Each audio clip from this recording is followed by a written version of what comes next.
ఇక ప్రొడ్యూసర్స్గా మన సునీల్ ఉన్నాడు. సునీల్, భారత్ వీళ్ళిద్దరికంటే కూడా వాళ్ళ నాన్నగారు నాకు అత్యంతమైనటువంటి గౌరవనీయులు. అంత పెద్ద మనిషి ఆయన, అంత నిక్కార్సైన మనిషి. ఈ సినిమా బిజినెస్లో అంత ఆనెస్ట్తో ఉండే మనుషులు ఎవ్వరు లేరు. నాకు తెలిసి నాగార్జున ఎవరి కాళ్ళకి దండం పెట్టడు, ఒక్క మీ నాన్నగారికి తప్ప. ఆయన నాకు అంతే ఇష్టం, నేను ఆయనకి అలాగే ప్రణామం చేస్తాను. అంతటి ఇది ఆయనకు పుట్టిన బిడ్డలుగా ఆయన గౌరవాన్ని కాపాడుతూ ఆయన లెగసీని కంటిన్యూ చేస్తూ మీరిద్దరు ముందుకు వెళ్ళటం, మీరే కాకుండా థర్డ్ జనరేషన్ జాన్వి కూడా అదే దాంట్లో వెళ్ళటం అనేది జరుగుతుంది. మొన్న ఒక మాట అన్నావు, చెప్పచ్చు కదా?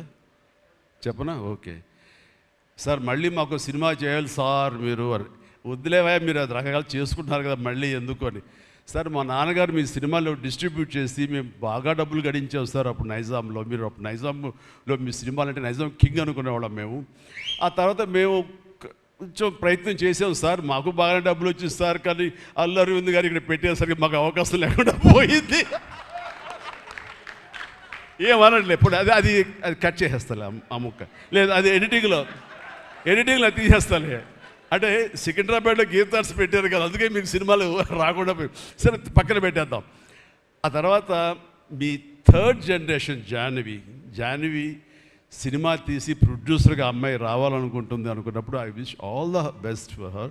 ఎప్పుడు కలుస్తాను అన్నాను, అదేదో మీరు ఇస్తే మీతోటి అమ్మాయి అంటే 3 జనరేషన్స్లో మా ఫ్యామిలీతోటి మంచి సంబంధం ఉన్నట్లు అవుతుంది అన్నారు. పాప, మీ నాన్న అడిగారు, ఇంటికి వచ్చి చెప్పారు లేదో నాకు తెలియదు, బట్ వీఆర్ డూయింగ్.